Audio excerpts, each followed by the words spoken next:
From the nonpartisan Maddy Institute and the California channel at the state capitol, this is a Maddy Policy Brief. Welcome. California state and local governments have borrowed more than $1.5 trillion from Wall Street over the past 3 decades to build roads, schools, and other critical public works. The question is, have Californians gotten their money's worth? Our guest is Carole Executive Director of the nonpartisan Little Hoover Commission that recently concluded a 5-month study on state and local bonds. Welcome back to the Maddy Report. Thank you for inviting me today. So let's just kind of clarify, there are bonds and there are bonds. So can you explain a little bit about different kinds of bonds? Sure. So general obligation bonds, these are the types of bonds that you would use to finance big long-term infrastructure, such as a dam, a road, a bridge, just like you or I would take out a mortgage to pay for a house, something that we can't afford all at once, we want to spread over time. With bonds, general obligation bonds, they're typically paid for by tax dollars, the general fund. Then you have revenue bonds, and revenue bonds usually have some sort of funding. So they fund a water project, the water users pay. They fund an airport, the airlines, the passengers. So the difference is general obligation bonds comes out of the general fund, all taxpayers pay, and revenue bonds is paid basically by the user. Yeah, okay. Generally so. Okay, so how supportive have Californians been of bond measures? They've been exceptionally generous. Like to put things on the credit card. Yeah, exactly. So in the past decade, $70 billion alone in statewide bond measures. The local level, they've been equally generous. This past year, 2016, they added $28 billion to local bonds. Wow, that is a lot of money. And is that happening? It seems like it's happening more recently than in the, if you go back 30, 40 years ago, it wasn't happening quite as much. No, the bonds, and in part, the bonds have gotten bigger and they've gotten more frequent. Okay, so why does bond indebtedness matter? So it matters a lot, particularly at the state level. Bonds are guaranteed backed by the Constitution. So what does that mean? That means they're first in line. So if you have a situation where you maybe have budget cuts, you're not going to be cutting the bonds. They have to be paid. And so as somebody votes today, this is something that's important. You're actually voting for your children, your grandchildren. We're going to be paying and prioritizing that for decades to come. Out into the future. And so you can't default on those bonds. You got to pay them. Right. So then what happens when you have an economic recession?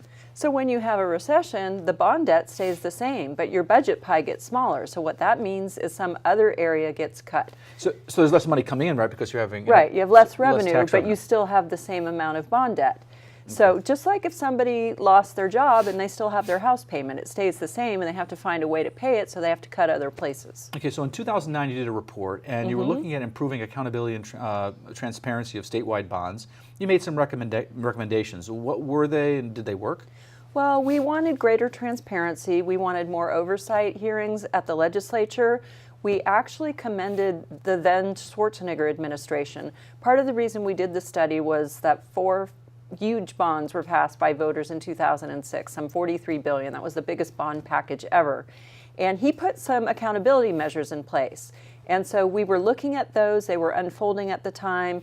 He established a bond accountability website at the time. We found it. One of our witnesses, a PhD in economics, said he couldn't even navigate it. That's a problem. Yeah, so we wanted to have greater transparency, more information out there. We also made recommendations on making things clearer to the voters when they go to vote for a bond, so it's not sort of, they're misled by an ad saying, oh, you can do this with no new taxes, without realizing, well, that money's going to come from somewhere. And then we also made recommendations that target some of the local bond oversight. Okay, so Governor Brown recently seems to understand this problem because he highlighted the need for improved oversight in this $10 billion school construction bond that was passed by the voters in 2016.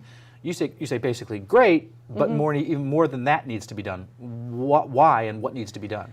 Well, with that school bond, we found the same thing that the Department of Finance and the governor found. With the last bond, even though Schwarzenegger had laid out this 3-part strategy, they didn't follow through with it. So that there was a problem. And so here you had a new bond coming, and they were asked by the Department of Finance, you know, what about the audits from the last one? And they essentially said, well, if a new bond comes out, we'll figure it out. And that wasn't very comforting to the Little Hoover Commission. Yeah, you need to have a little more specificity than that. Right. And so, you know, making a plan, where's the money going to go? Making it transparent to the voters. Here's what school districts are being funded and here's what projects.